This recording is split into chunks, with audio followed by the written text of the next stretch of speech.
Harikumar sir നമസ്കാരം. നമസ്തേ ഗൗതം. കർണാടകത്തില് മുഖ്യമന്ത്രി പദവി കൈമാറ്റവുമായി ബന്ധപ്പെട്ടിട്ട് വളരെ ഞെട്ടിപ്പിക്കുന്ന അല്ലെങ്കിൽ അസാധാരണമായിട്ടുള്ള രാഷ്ട്രീയ നീക്കങ്ങളാണ് നടന്നുകൊണ്ടിരിക്കുന്നത്. ഡി.കെ. ശിവകുമാറും സിദ്ധാരാമയ്യയും ഇപ്പം ഡൽഹിയിൽ തുടരുകയാണ്. നിലവിൽ ലഭിക്കുന്ന വിവരങ്ങൾ അനുസരിച്ചിട്ട് നമ്മളെ മല്ലികാർജുൻ ഖാർഗെ കർണാടക മുഖ്യമന്ത്രി ആകാനുള്ള സാധ്യതയുണ്ടെന്നും എ.ഐ.സി.സി പ്രസിഡന്റായിട്ട് കെ.സി. വേണുഗോപാൽ വരാൻ സാധ്യതയുണ്ടെന്നുമാണ് അറിയുന്നത്. അങ്ങനെ ഒരു സ്ഥിതിയിലേക്ക് പോവുകയാണെങ്കിൽ ഈ ഡി.കെ. ശിവകുമാറിനെ പോലുള്ള ആളുകൾ എന്ത് ചെയ്യും? അദ്ദേഹം കോൺഗ്രസിൽ തുടരുമോ? ബി.ജെ.പിയിലേക്ക് മാറുമോ? അങ്ങനെ ബി.ജെ.പിയിലേക്ക് പോകാനുള്ള സാധ്യതകൾ വളരെ കൂടുതലാണ് എന്ന് ഡി.കെ. ശിവകുമാറിൻ്റെയൊക്കെ പല രീതിയിലുള്ള രാഷ്ട്രീയ ഇടപെടലും അനുസരിച്ചിട്ട് നമുക്കറിയാവുന്ന ഒരു കാര്യമാണ്. എങ്ങനെയാണ് അങ്ങ് അതിനെ വിലയിരുത്തുന്നത്? മൊത്തത്തിൽ ഈ ഒരു രാഷ്ട്രീയ സാഹചര്യത്തെ എങ്ങനെ നോക്കിക്കാണുന്നു? ഒരു സ്ഫോടനാത്മകമായ രാഷ്ട്രീയ സ്ഥിതിവിശേഷമാണ് ഇപ്പോൾ ഉരുത്തിരിഞ്ഞു വരുന്നത്. കർണാടക രാഷ്ട്രീയത്തിൽ മാത്രമായിരിക്കാൻ ഇല്ല അതിൻ്റെ ഇമ്പാക്റ്റ് എന്നാണ് ഞാൻ മനസ്സിലാക്കുന്നത്.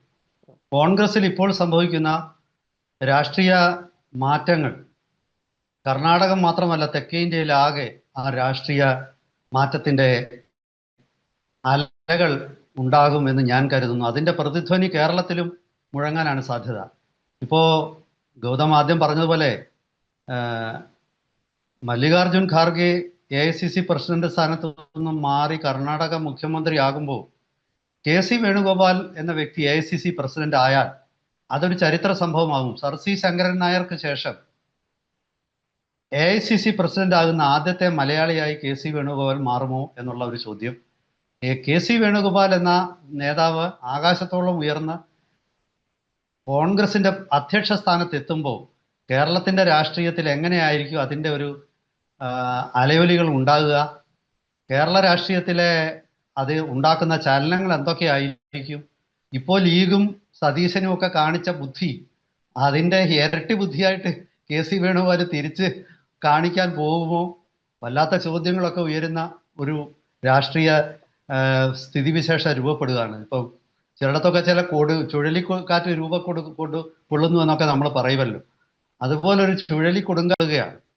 ഇവിടെ മറ്റൊരു ചോദ്യം കൂടി ഗൗതം എന്നോട് ചോദിച്ചിരുന്നു. അതായത് ഡി.കെ. ശിവകുമാർ എന്ന അതികായൻ കോൺഗ്രസിനെ ഒറ്റയ്ക്ക് ദക്ഷിണേന്ത്യയിലാകെ ഫണ്ട് ചെയ്ത് കോൺഗ്രസിന്റെ എല്ലാ പ്രവർത്തനങ്ങളെയും കൂടെ നിർത്തുന്ന ഒരു അതികായൻ ആ ഡി.കെ. ശിവകുമാർ അർഹിക്കുന്ന സ്ഥാനം കിട്ടാതെ അദ്ദേഹത്തിനെ കോൺഗ്രസ് ഇനിയും പിന്നാമ്പുറത്തേക്ക് തള്ളിയാൽ അദ്ദേഹം ബി.ജെ.പിയിൽ ചേരുമോ എന്ന ചോദ്യത്തിന് ചേരില്ല എന്ന് നമുക്ക് മറുപടി പറയാൻ പറ്റുന്നുമില്ല.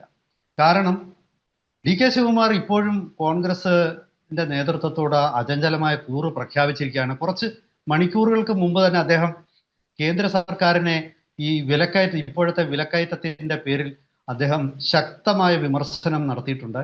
അദ്ദേഹം ചൂണ്ടിക്കാണിക്കുന്നത് കോൺഗ്രസ് സർക്കാരുകൾ ഭരിച്ചിരുന്നപ്പോഴൊക്കെ ഇത്തരം വിലക്കയറ്റങ്ങൾ ഇല്ലായിരുന്നു.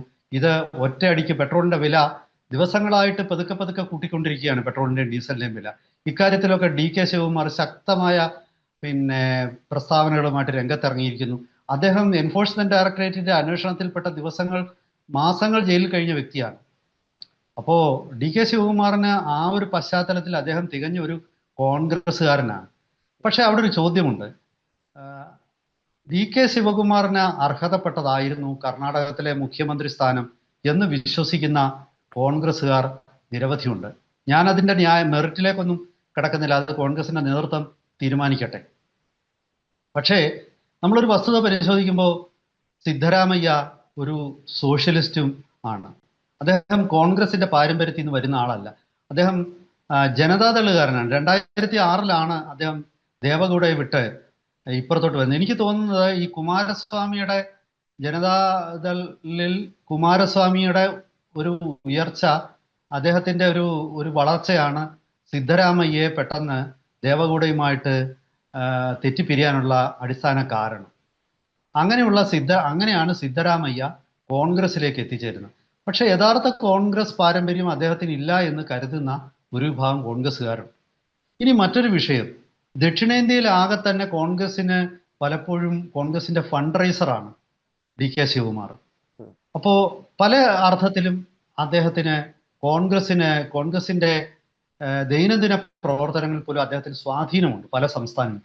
അത് കർണാടകത്തിൽ മാത്രമല്ല, കേരളത്തിലും അതുപോലെ തന്നെ തെലങ്കാനയിലും അതുപോലെ ആന്ധ്രാപ്രദേശിലും ഒക്കെ തന്നെ അദ്ദേഹത്തിന് സ്വാധീനമുള്ളതായിട്ടാണ് പല കോൺഗ്രസ് നേതാക്കന്മാരും പറയുന്നത്.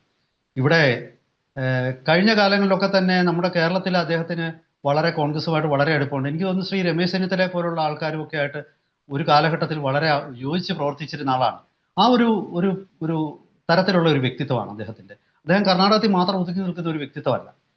അദ്ദേഹം ശരിക്കും ഇപ്പോഴൊരു സംഭവിച്ചിരിക്കുന്ന അവിടുത്തെ ഒരു ശാക്തിക പോരാട്ടത്തിൽ സിദ്ധരാമയ്യ അദ്ദേഹത്തിനെ ഒരു കാരണവശാലും മുഖ്യമന്ത്രിയാക്കാൻ സമ്മതിക്കില്ല എന്ന നിലപാടാണ് എടുത്തിരിക്കുന്നതെന്നാണ് നമുക്ക് മനസ്സിലാവുന്നത്. ഇവിടെ കർണാടകത്തിലെ കോൺഗ്രസ് അധികാരത്തിലെത്തിയപ്പോൾ ഇപ്രാവശ്യം അധികാരത്തിലെത്തിയപ്പോൾ ഈ അധികാരം പങ്കുവെക്കുന്നതിനെ കുറിച്ച് ഒരു ധാരണ ഉണ്ടായിരുന്നു എന്നും മാധ്യമ വാർത്തകൾ ഉണ്ടായിരുന്നു. എത്രത്തോളം അത് ശരിയാണെന്നൊന്നും നമുക്ക് അറിഞ്ഞുകൂടാ. പക്ഷേ അധികാരം പങ്കുവെക്കാനുള്ള ആ കരാറ് അത് നടപ്പാക്കാൻ ഇപ്പോൾ സിദ്ധരാമയ്യ വിസമ്മതിക്കുന്നതായിട്ടാണ് വാർത്തകൾ. ഏറ്റവും ഒടുവിൽ വരുന്ന വാർത്തകൾ അനുസരിച്ച് സിദ്ധരാമയ്യയെ രാജ്യസഭാ അംഗമാക്കി കേന്ദ്രത്തിലേക്ക് വിടുകയും അവിടെ നിന്ന് പിന്നെ മല്ലികാർജുൻ ഖാർഗെയെ കർണാടക രാഷ്ട്രീയത്തിലേക്ക് കൊണ്ടുവരുമ്പോൾ ദളിത് നേതാവായ മല്ലികാർജുൻ ഖാർഗെ അവിടെ കർണാടകത്തിൽ മുഖ്യമന്ത്രിയായ DK ശിവകുമാറിനും തൽക്കാലമൊന്നും മിണ്ടാൻ പറ്റില്ല. കാരണം ദളിത് സമുദായത്തിൽ നിന്നും കർണാടകത്തിൽ ഈ അടുത്ത കാലത്തൊന്നും മുഖ്യമന്ത്രിമാരുണ്ടായിട്ടില്ല. കേരളം പോലല്ല, കർണാടകത്തിലെ പോപ്പുലേഷനിലെ 3 സമുദായങ്ങളാണ് ഏറ്റവും വലിയ സമുദായങ്ങൾ. അത് ദളിത് സമുദായം ഏതാണ്ട് 18-20% ഉണ്ടാകുമെന്നാണ് വിവിധ ദളിത് ഗ്രൂപ്പുകൾ. ഒറ്റ ഗ്രൂപ്പ് അല്ല എന്ന് നമ്മൾ ആലോചിക്കണം. അവർക്കിടയിൽ അഭിപ്രായ ഭിന്നതകളും ഒക്കെയുണ്ട്. രണ്ടാമത്തേത് ലിംഗായത്തുകളാണ്. ആ ലിംഗായത്തുകളിൽപ്പെട്ട അവർ കഴിഞ്ഞ കുറച്ച് നാളായിട്ട് BJPയുടെ പിന്നിലാണ്. അവർ 16 തൊട്ട് 18% വരെ ജനസംഖ്യയിൽ ഉള്ള ഒരു വിഭാഗമാണ് ഈ ലിംഗായത്തുകൾ. പക്ഷെ ലിംഗായത്തുകൾ അത്രയൊന്നും അവരുടെ ജനസംഖ്യ കുറവാണെന്നും 14% ഒക്കെ വേറെ ചില ആരോപണങ്ങളൊക്കെ ഉണ്ട്. എന്തായാലും ശരി, ചില സെൻസസ് അവിടുത്തെ അവസാന സെൻസസിനെ പലപ്പോഴും അക്കാര്യത്തിന് ജാതി സെൻസസിനെ കുറിച്ച് ഒരുപാട് ആക്ഷേപങ്ങൾ വന്നിട്ടുണ്ട്. അതൊരു ഭാഗത്ത്. ഇനി മൂന്നാമത്തെ വലിയ സമുദായത്തിൽപ്പെട്ട ആളാണ് DK ശിവകുമാർ. അദ്ദേഹമാണ് ആ സമുദായമാണ് ഈ ഗൗഡന്മാരൊക്കെ വരുന്ന ഒരു സമുദായം. യഥാർത്ഥത്തിൽ അത്ര വലിയ സമുദായമല്ല സിദ്ധരാമയ്യയുടെ സമുദായം. കുറുബ എന്ന് പറയുന്ന ഒരു സമുദായത്തിൽപ്പെട്ട ആളാണ്. കുറുബകള് കർണാടകത്തിലെ ഏതാണ്ട് 7% ഒക്കെ വരികയുള്ളൂ. 7-8% അവർ വരില്ല. അപ്പോൾ ഇവിടെ ജാതി സമവാക്യങ്ങൾ നോക്കുമ്പോൾ ഒരുപക്ഷെ ഇനി പിടിച്ചു നിൽക്കാൻ സിദ്ധരാമയ്യക്ക് സാധിക്കണമെന്നില്ല. കാരണം അദ്ദേഹത്തിന്റെ സമുദായം അവിടുത്തെ ഏറ്റവും വലിയ സമുദായമൊന്നുമല്ല. മറ്റു ഇപ്പം പലപ്പോഴും ലിംഗായത്തുകളും ഈ ഗൗഡന്മാരും ഒരുമിച്ച് നിന്നുകൊണ്ട് ബാക്കിയുള്ളവർക്കെതിരെ നിന്ന് കഴിഞ്ഞാൽ അവർ രണ്ടുപേരൂടെ ചേർന്ന് കഴിഞ്ഞാൽ ഒരു 10-27% വരും പോപ്പുലേഷൻ. അപ്പോൾ അങ്ങനെയൊക്കെയുള്ള നീക്കങ്ങൾ ഉണ്ടായാൽ BJP ലക്ഷ്യമിടുന്ന അതാണ്. BJP DK ശിവകുമാറിനെ പോലുള്ള ഒരാളിനെ സാമം, ദാനം, ഭേദം, ദണ്ഡം പലതും ഉപയോഗിച്ചു. DK ശിവകുമാർ വഴങ്ങിയില്ല. DK ശിവകുമാർ BJPയിൽ എത്തിയാൽ കർണാടകത്തിന്റെ രാഷ്ട്രീയ ചിത്രം ആകെ മാറും. കാരണം അവിടെ 2 പ്രമുഖ സമുദായങ്ങൾ ഓൾറെഡി ലിംഗായത്തുകൾ അപ്പുറത്ത് നിൽപ്പുണ്ട്. അദ്ദേഹത്തിന്റെ അതായത് മുൻ മുഖ്യമന്ത്രിയായ യെഡിയൂരപ്പ ലിംഗായത്ത് സമുദായത്തിൽപ്പെടുന്ന ആളാണ്. യെഡിയൂരപ്പയുടെ അദ്ദേഹത്തിന്റെ മകനാണിപ്പോ BJPയുടെ കർണാടക സംസ്ഥാന പ്രസിഡന്റ്. ഇവിടെ ബൊക്കലിംഗ എന്ന് പറയുന്ന സമുദായത്തിൽപ്പെടുന്ന ആളാണ് രണ്ടാമത്തെ. അവിടുത്തെ ലിംഗായത്ത് കഴിഞ്ഞാൽ രണ്ടാമത്തെ വലിയ സമുദായമാണ്. ദളിതും ലിംഗായത്തും കഴിഞ്ഞാൽ മൂന്നാമത്തെ എന്ന് വേണമെങ്കിൽ പറയാം. അങ്ങനെയുള്ള സമുദായമാണ് ഒക്കലിംഗർ. ആ ഒക്കലിംഗ സമുദായത്തിൽപ്പെടുന്ന DK ശിവകുമാറിനെ വീണ്ടും അവഗണിച്ചാൽ അത് കോൺഗ്രസിന് തിരിച്ചടിയാകുമോ?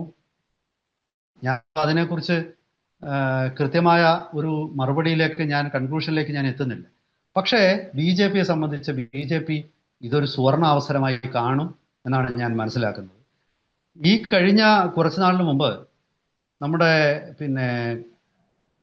ഒരു മതപരമായ ചടങ്ങിൽ വെച്ച്, അതായത് തമിഴ്നാട്ടിൽ കോയമ്പത്തൂരിൽ ഒരു പ്രശസ്തനായ സന്യാസി നടത്തിയ ഒരു ഉത്സവ സ്ഥലത്ത് വെച്ചിട്ട് DK ശിവകുമാർ കേന്ദ്ര ആഭ്യന്തരമന്ത്രി അമിത്ഷായുമായിട്ട് കൂടിക്കാഴ്ച നടത്തി എന്നൊക്കെയുള്ള വാർത്തകൾ അന്ന് പുറത്തു വന്നു. എത്രത്തോളം അതിലൊക്കെ വസ്തുതയുണ്ട് എന്ന് നമുക്ക് അറിഞ്ഞുകൂടാ. അത് വെറും സൗഹാർദ്ദപരമായ കൂടിക്കാഴ്ച ആയിരുന്നു, അതോ അതിന് രാഷ്ട്രീയ അർത്ഥതലങ്ങൾ എന്തെങ്കിലും ഉണ്ടോ, അതൊന്നും നമുക്കറിഞ്ഞുകൂടാ. പക്ഷേ എന്നിരിക്കലും പല കാര്യങ്ങളിലും ഒരു മതവിശ്വാസി അല്ലെങ്കിൽ ഹിന്ദു വിശ്വാസി എന്നുള്ള ആ ഒരു പിന്നെ ഐഡന്റിറ്റി പരസ്യമായി നിലനിർത്തുന്ന കൂടെ കൂട്ടാൻ BJPക്ക് അതീവ താല്പര്യമുണ്ട്. DK ശിവകുമാറിനെ കൂടെ കൂട്ടിയാൽ ദക്ഷിണേന്ത്യയിൽ ആകെ തന്നെ ഒരു വലിയ അട്ടിമറി നടത്താൻ പറ്റും എന്നൊരു പ്രതീക്ഷയും BJPക്കുണ്ട്. കാരണം ദക്ഷിണേന്ത്യൻ രാഷ്ട്രീയത്തിലെ നിർണായകമായ അറിവുകളും ആ രാഷ്ട്രീയത്തിൻ്റെ ഗതിവിഗതികൾ എങ്ങനെയാണെന്നുള്ളതിനെ കുറിച്ചുള്ള നിർണായകമായ അറിവും എല്ലാ സംസ്ഥാനങ്ങളിലും അനുയായികളുമുള്ള, അതായത് കേരളം, കർണാടകം, അതുപോലെ തന്നെ തെലങ്കാന, ആന്ധ്ര, ഈ 4 സംസ്ഥാനങ്ങളിലും അനുയായികമുള്ള DKS, ആ DKS തീർച്ചയായിട്ടും BJPയോടൊപ്പം ചെന്നാൽ അവർക്കൊരു അസറ്റായിരിക്കും. എന്തായാലും വരും ദിവസങ്ങളിൽ ഇത് സംബന്ധിച്ചുള്ള കൂടുതൽ സംഭവവികാസങ്ങൾ പുറത്തു വരുമ്പോൾ നമുക്ക് വീണ്ടും പ്രേക്ഷകരെ സമീപിക്കാം. ഇപ്പോൾ KC വേണുഗോപാലിൻ്റെ ഒരു മധുര പ്രതികാരമാവുമോ ഇത് എന്നുള്ള ഒരു ചോദ്യം കൂടിയുണ്ട്. AICC പ്രസിഡന്റായിട്ട് അവരോധിതനാകാൻ പോവുകയാണോ അദ്ദേഹം? നെഹ്റു കുടുംബത്തിന് വീണ്ടും KC വേണുഗോപാൽ അനിവാര്യനായിട്ട് വരുമോ? ഒരുപാട് ചോദ്യങ്ങളാണ്. വരും ദിവസങ്ങളിൽ, വരും മണിക്കൂറുകളിൽ തന്നെ ഒരുപക്ഷെ കേരള രാഷ്ട്രീയത്തിലും ദക്ഷിണേന്ത്യൻ രാഷ്ട്രീയത്തിലും ആകെ വലിയ പ്രതിധ്വനികൾ സൃഷ്ടിക്കുന്ന, പ്രകമ്പനങ്ങൾ ഉണ്ടാക്കുന്ന ഒരു രാഷ്ട്രീയ നീക്കം അങ്ങ് ഡൽഹിയിൽ പുരോഗമിക്കുകയാണ്. സിദ്ധരാമയ്യയും അതുപോലെ തന്നെ DK ശിവകുമാറും KC വേണുഗോപാലും രാഹുൽ ഗാന്ധിയും എല്ലാം തന്നെ അവിടെയുണ്ട്. കൂടുതൽ വിവരങ്ങളുമായിട്ട് വരും മണിക്കൂറുകളിൽ നമുക്ക് വീണ്ടും പ്രേക്ഷകരെ സമീപിക്കാം. ഒരിക്കൽ കൂടി എല്ലാവർക്കും നമസ്കാരം.